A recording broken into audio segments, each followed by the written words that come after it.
Hello students, आज हम करेंगे OSI मॉडल। एग्ज़ाम के पॉइंट ऑफ व्यू से मोस्ट इम्पोर्टेंट है। 12 नंबर्स में या 10 नंबर्स में ये आता ही आता है। देखो, OSI मॉडल क्या होता है, पहले हमें इसका इंट्रोडक्शन लिखना होता है। और OSI की full form open system interconnection model होता है। ये किसने डेवलप किया था? ये डेवलप किया था ISO, एक ऑर्गेनाइजेशन है। इसकी फुल फॉर्म होती है इंटरनेशनल ऑर्गेनाइजेशन फॉर स्टैंडर्डाइजेशन। 1984 में इसको डेवलप किया गया था। अब इसमें मेन दो ही बात है। इसमें क्या होती है, 7 लेयर होती हैं। क्या होती हैं? 7 लेयर होती है। 7 लेयर का ये सिस्टम होता है। हर लेयर का 7 में से मतलब सभी एक एक लेयर का अपना अलग अलग काम है। ठीक, 7 की 7 लेयर एक साथ काम करती हैं। वे डाटा को ऐसे मतलब पहले इसको दिया फिर इसको दिया, आगे करेंगे जब समझ आ जाएगा कि एक दूसरे को ट्रांसफ़र करती रहती है आगे। ठीक, ये इसका डायग्राम है। यहाँ पे ये होता है सेंडर और ये होता है रिसीवर।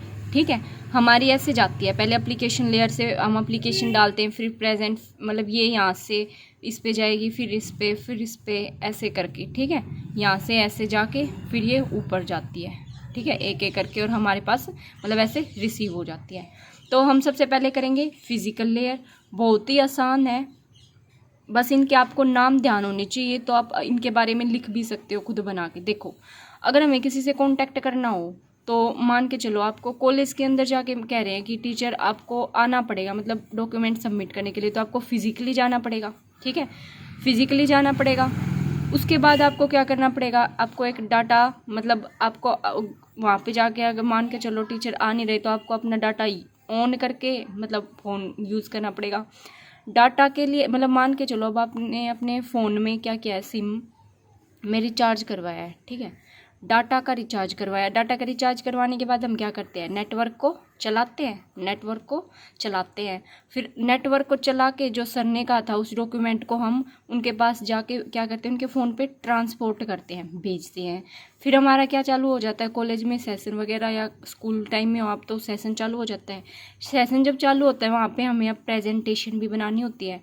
और प्रेजेंटेशन बनाने के बाद हमें क्या होता है, कई बार क्या होता है एप्लीकेशन भी देनी पड़ती है। ठीक है ना, कॉलेज में। ये इसको याद करने का बस एक तरीका है मतलब, और आप अपने तरीके से याद कर सकते हो। ठीक है, तो देखो सबसे पहले है फिजिकल लेयर। फिजिकल लेयर क्या होती है, सबसे पहले देखो यहाँ पे सबसे नीचे है ना, तो यही पहले पॉइंट तो सब में यही लिखना है कि ये क्या करना है, मतलब जो सी लेयर जिस पे है ना वही लिख दो। This is the lowest layer. ये क्या है, सबसे नीचे वाली लेयर है मॉडल के अंदर। ठीक है,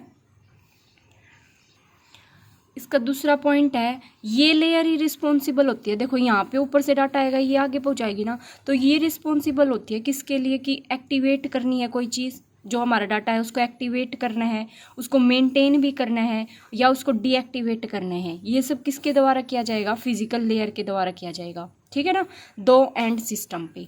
उसके बाद है ये जो हमारे डाटा को है बाइट्स के फॉर्म में सेंड करती है।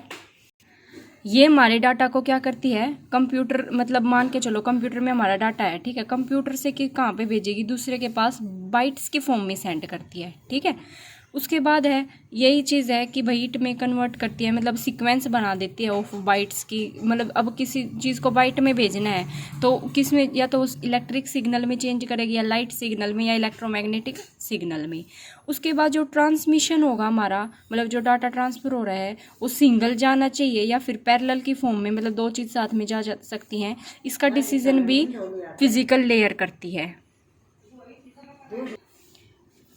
इनमें से 2 पॉइंट याद कर लो कोई भी, passive hubs, simple एक्टिक hub.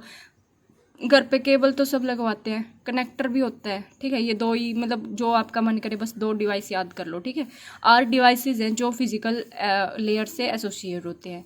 Diagram की कोई ज़रूरत नहीं है क्योंकि बहुत ही लेंथी हो जाता है पेपर अगर आप एग्ज़ाम में लिख रहे हो। वैसे समझना है तो समझने के लिए देख लो बस कि मतलब ये एक 2 फिजिकल लेयर लगा दी, यहाँ पे ये है, ये डाटा सेंड कर रहा है और यहाँ पे ट्रांसमिशन मीडिया ये इसको रिसीव कर रहा है, बस कुछ भी नहीं है।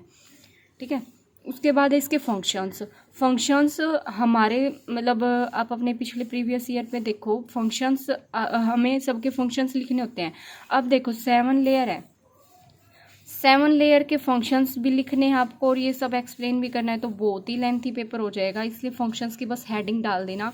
ज़रूरी नहीं आप 8 के 8 याद करो, कोई भी 2 या 3 तो कर ही लेना, ठीक है ना।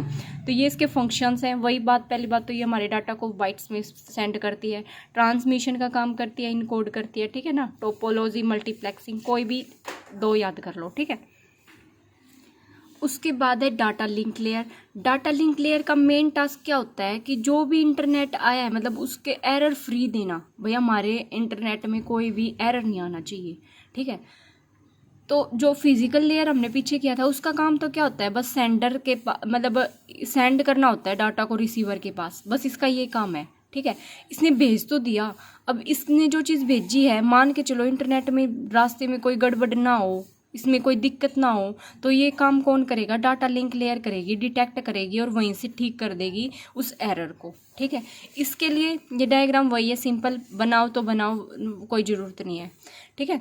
तो एक इसमें हम क्या लगा देते हैं हर डिवाइस में, मतलब कि एक CRC लगा देते हैं। CRC क्या होता है, साइक्लिक रिडंडेंसी चेक होता है, मतलब ऐसे सर्कल में ऐसे चेक करती चलेगी, जहाँ पे भी इसको एरर दिख जाएगा कि भाई यहाँ पे आपको दिक्कत हो सकती है, आपका डाटा, मतलब मान के चलो आपने ये फाइल भेजी है, ठीक है, आपकी फ़ाइल अच्छे से जानी चाहिए, ये नहीं है कि मतलब नेटवर्क इशू हो जाए, तो ये पहले से ही चेक कर लेगा कि भाई यहाँ पे गड़बड़ी है, आपकी फ़ाइल लॉस्ट हो सकती है या कुछ भी। तो उसके लिए हम CRC लगाते हैं, जो चेक करता है, डिटेक्ट करता है जहाँ पे भी डैमेज हुआ है, ठीक है। और जो डाटा लिंक लेयर क्या करती है, मतलब रिसीव पता लगा जाए, उसको पता चल जाता है कि हाँ यहाँ पे एरर है और वो उसको ठीक कर देती है, ठीक। वही इसके फंक्शंस डाटा लेयर के, ये क्या है, फ्रेमिंग, फिजिकल एड्रेसिंग, मतलब देखो एरर से फ्री करेगी, फ्लो को भी, ये फ्लो को भी देखती है, मतलब नेटवर्क का फ्लो ज़्यादा तो नहीं है, कम तो नहीं है, मतलब बीच का मेंटेन करके रखती है। एक्सेस कंट्रोल, कोई भी 2 या 3 याद कर लेना। थर्ड लेयर है हमारी नेटवर्क लेयर।